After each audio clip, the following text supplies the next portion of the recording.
तो चलिए बिना समय गवाए पहले पैनल की चर्चा के लिए मैं आमंत्रित करूंगी हमारे पैनलिस्ट को, और उसका विषय है भारत में बढ़ती जनसंख्या, जलवायु परिवर्तन और नवाचारों और प्रौद्योगिकी के माध्यम से खाद्य प्रणालियों का निर्माण। तो इस विषय की चर्चा पे मैं बुलाना चाहूंगी मंच पर, और देवियों सज्जनों मेरा साथ जरूर दीजिएगा जोरदार तालियों के साथ। सबसे पहले डॉक्टर आरबी सिंह, पद्म भूषण, राष्ट्रीय कृषि विज्ञान अकादमी के पूर्व अध्यक्ष भी रह चुके हैं और पूर्व कुलाधिपति केंद्रीय कृषि विश्वविद्यालय इम्फाल। आइए जोरदार तालियों के साथ स्वागत करें। स्वागत है आपका फसल क्रांति में। मैं हूं आपके साथ फिजा काजमी, और आज हमारे बीच मौजूद हैं डॉक्टर आरबी सिंह, पद्म भूषण से सम्मानित वो शख्सियत जिसको किसी नाम या फिर किसी पहचान की ज़रूरत नहीं है। आज वो हमारे बीच मौजूद हैं, उनसे जानेंगे कुछ चंद सवाल, उनकी जर्नी, कैसे उन्होंने अपनी पहचान बनाई, कैसा रहा है उनका इस सफ़र। सर पहले तो बहुत बहुत स्वागत है आपका हमारे चैनल पर। पहला सवाल आपसे यही रहेगा सर, अपनी जर्नी के बारे में बताएं, कहाँ से शुरुआत हुई और आज यहाँ तक का सफ़र कैसा रहा है?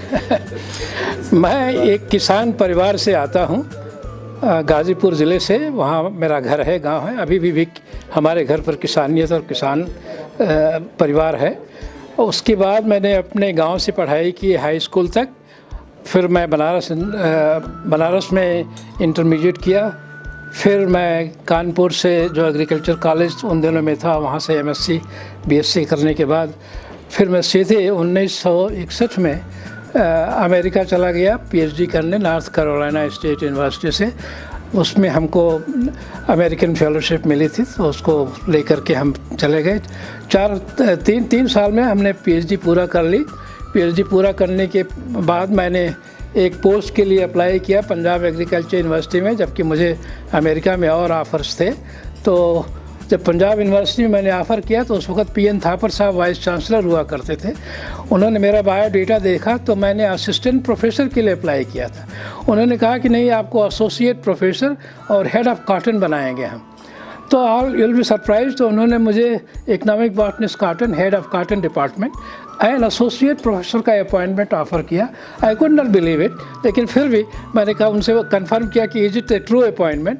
उन्होंने फिर देन मैसेज केम कि हाँ बिल्कुल सही है, आपका हम इंतज़ार कर रहे हैं। तो मैं सीधे पंजाब आया और दिल्ली पहुंचा। दिल्ली से सीधे लुधियाना गया ट्रेन से, और लुधियाना में मॉर्निंग में मैं जा कर के ज्वाइन कर लिया इकोनॉमिक बॉटनिस्ट कॉटन।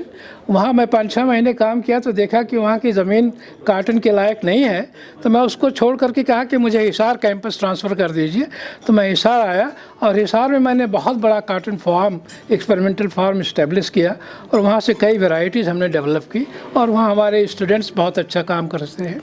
उसके बाद फिर मैं मेरठ यूनिवर्सिटी को centre of advance studies in genetics plant breeding establish किया, और वहाँ से फिर मैं बनारस हिंदू यूनिवर्सिटी में सीनियर प्रोफेसर और डीन होकर के 72 में चला गया।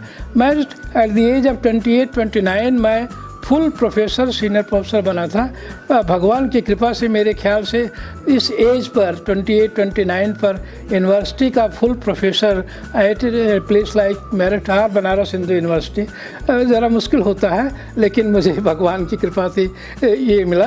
तो वहाँ मैं 7-8 साल रहा, और उन 8 सालों में मैंने करीब 20 वेराइटीज़ डिफरेंट क्रॉप्स की, ख़ास तौर से इन क्रॉप्स की, जैसे वीट की, राइस की, पिजन पी की, और मटर की, और सैफ्लावर की, इनकी डेवलप की। और वही एक तरीका था जिससे कि मुझे लगा कि उन वेराइटीज़ को जब हमारे किसानों ने पूरे ईस्टर्न इंडिया में अडॉप्ट किया तो उनकी जो कि पैदावार और जो इनकम थी बढ़ती गई।